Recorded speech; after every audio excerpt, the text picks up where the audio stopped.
Shalom, selamat hari Minggu untuk kita semua. Kita akan mendengarkan dan merenungkan firman Tuhan.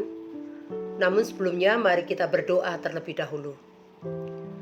Bapa di dalam surga, pada saat ini kami bersyukur dan memuji Engkau karena Engkau telah memberikan kasih dan kemurahan kepada kami dengan nyata dan jelas.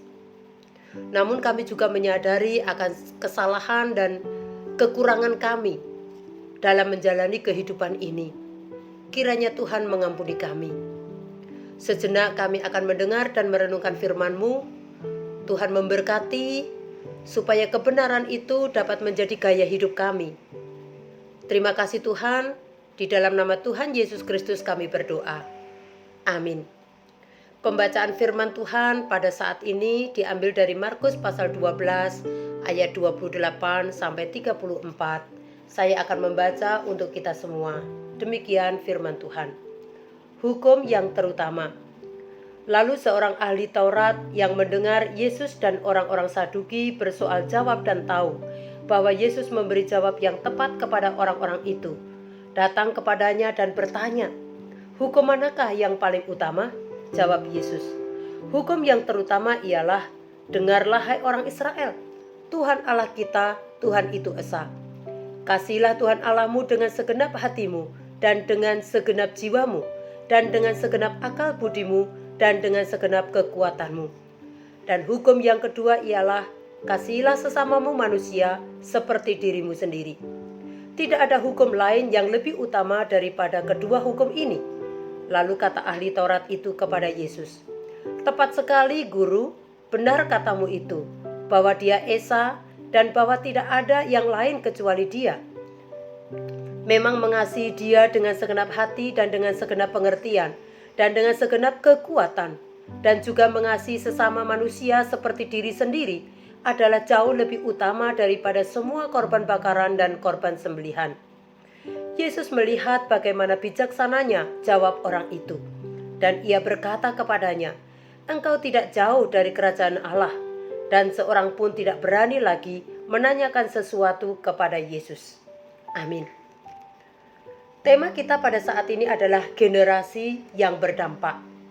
Pernahkah kita mendengar istilah NATO?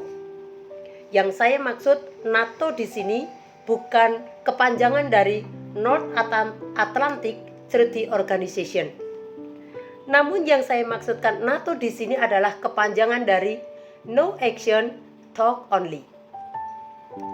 Bapak, Ibu, dan saudara-saudari yang kekasih di dalam Kristus, mari kita menjumpai seorang tokoh yang cukup terkenal.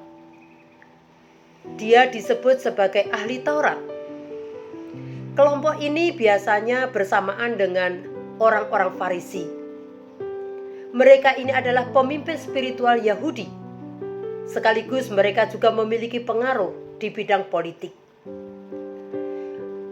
Ahli Taurat ini sangat mengenal Yesus dan pengajarannya.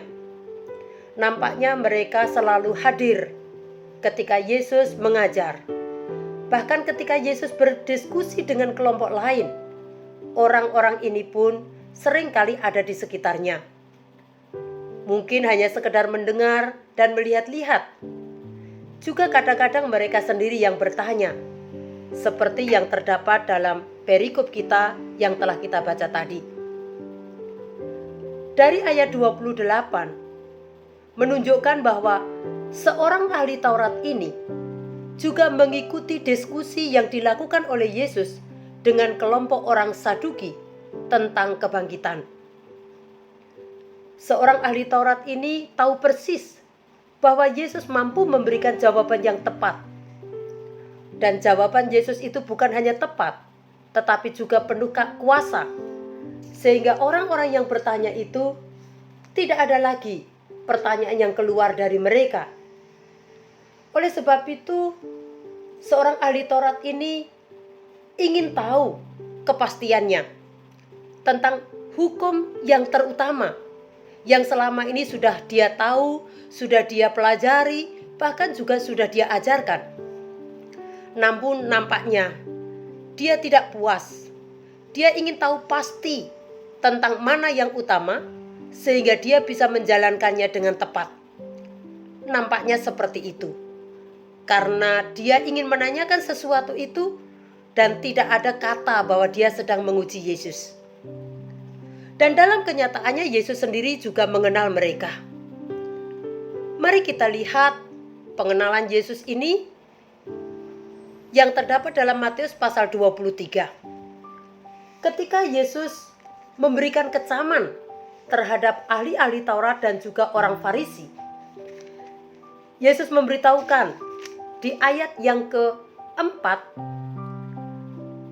dinyatakan demikian, mereka mengikat beban-beban berat lalu meletakkannya di atas bahu orang, tetapi mereka sendiri tidak mau menyentuhnya.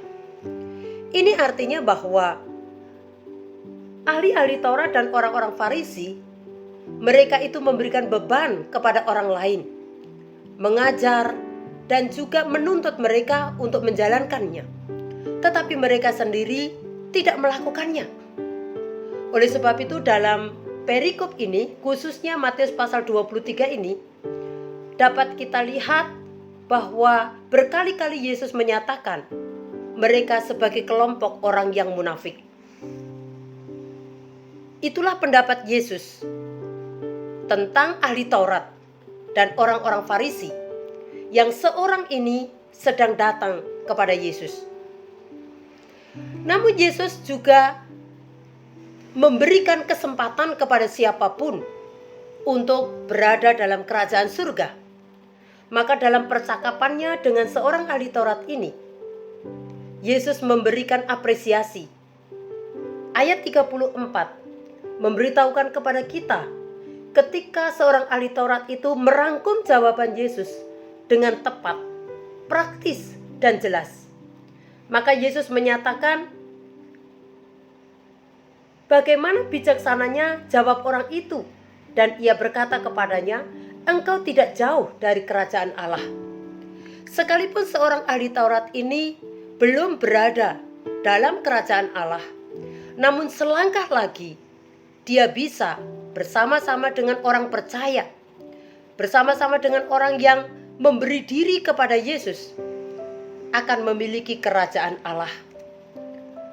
Bapak, Ibu, dan saudara-saudari yang kekasih di dalam Kristus, pada umumnya ahli-ahli Taurat ini merupakan kelompok NATO, di mana mereka itu banyak berbicara, tetapi tidak ada aksi, sebagaimana yang tertulis dalam Matius pasal 23 yang tadi sebagian sudah saya bacakan. Mereka ini seperti gong yang berkumandang dan canang yang gemerincing, sebagaimana ditulis dalam 1 Korintus pasal 13 ayat 1, di mana kehidupan seseorang harus ada kasih. Dan kasih itu tidak hanya menjadi sebuah pemahaman, tetapi harus menjadi tindakan yang nyata dalam kehidupan sehari-hari. Kelompok NATO ini akan menjadi seperti bulir padi yang kosong. Dia akan berdiri tegak, tetapi tanpa isi. Bapak, Ibu, dan saudara yang kekasih dalam Kristus, ingatkah kita dengan seorang tokoh yang bernama Mahatma Gandhi? Dia adalah pejuang India yang sangat berpengaruh pada saat itu, dengan pengajaran dan prinsip-prinsipnya yang sampai hari ini masih diingat, bahkan juga menjadi inspirasi bagi banyak orang. Mahatma Gandhi mengajak masyarakat India untuk berjuang melawan penjajah, tetapi tidak dengan kekerasan, tetapi dengan kedamaian. Bahkan Gandhi muda ini sampai akhir hidupnya masih sangat terkenal sampai pada saat ini. Dia memiliki dampak yang luas bagi kehidupan rakyat India karena perjuangan yang berbeda dengan yang lain. Suatu saat ketika dia belajar di bidang hukum di London, dia mempelajari Alkitab dengan serius, dengan sungguh-sungguh. Dan dia sangat tertarik dengan pribadi Kristus. Suatu saat dia pergi ke gereja. Namun ketika dia bertemu dengan seorang penjaga gereja, dia menjadi kaget Karena penjaga gereja itu mengatakan dan bertanya, "Mau cari apa? Kamu kafir, datang kemari." Tidak ada tempat bagi seorang kafir di tempat ini. Gandhi muda pun memberikan jawaban bahwa dia ingin belajar dan mengenal Kristusmu itu. Namun tetap saja dia tidak diperkenankan untuk masuk ke dalam gereja karena dia bukan orang yang berkulit putih. Itu sebabnya Gandhi sangat kecewa dan Gandhi tidak menghendaki lagi untuk menjadi seorang Kristen. Pada suatu saat dalam sebuah percakapan, dia memberikan pernyataan bahwa dia sangat suka terhadap Kristus, tetapi dia tidak suka terhadap Kristen. Saudara yang kekasih di dalam Kristus, pada saat ini kita berada di generasi Z, bahkan juga kita berada di generasi Z. Kita juga masih ada yang berada dalam generasi X atau juga generasi-generasi yang jauh sebelumnya. Generasi apapun kita saat ini, bagaimana menjalani kehidupan ini, di mana pada saat ini kita diajarkan tentang kasih. Tetapi bukan saja kasih itu menjadi ilmu pengetahuan, menjadi pemahaman belaka, tetapi juga harus menjadi gaya hidup dalam kehidupan kita. Ketika Yesus mengutus para murid untuk menyampaikan damai sejahtera, berdua mereka diutus untuk pergi.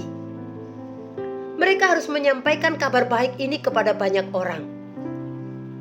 Jika saat ini kita juga mengaku sebagai murid Yesus, maka dia pun juga melakukan hal yang sama, yaitu mengutus kita untuk menjadikan kasih itu sebagai gaya hidup dalam keseharian kita. Apapun kelompok generasi kita, dimanapun kita berada, dan dengan siapapun kita sedang bergaul, maka kasih Yesus itu harus menjadi gaya hidup dalam setiap langkah kita. Itulah yang dikehendaki oleh Tuhan Yesus melalui pembelajaran dan melalui pemahaman firman Tuhan pada saat ini. Kiranya Tuhan menolong kita dan kita pun mau belajar untuk menjadikan kasih itu sebagai gaya hidup sehari-hari. Amin. Tuhan Yesus memberkati kita semua. Mari kita berdoa. Tuhan, terima kasih untuk firman-Mu yang sudah kami dengarkan pada saat ini. Ajarkan kami dan tolonglah kami, supaya mengasihi Tuhan dan sesama itu sungguh-sungguh menjadi gaya hidup dalam kehidupan kami. Dalam setiap aktivitas kami, kata-kata maupun tindakan, bahkan juga dalam setiap karya kami. Tuhan menolong kami. Biarlah kasih karunia dan damai sejahtera dari Allah Bapa, kasih sayang dari Tuhan Yesus Kristus serta persekutuan di dalam Roh Kudus menyertai dan memberkati kita sekalian. Amin.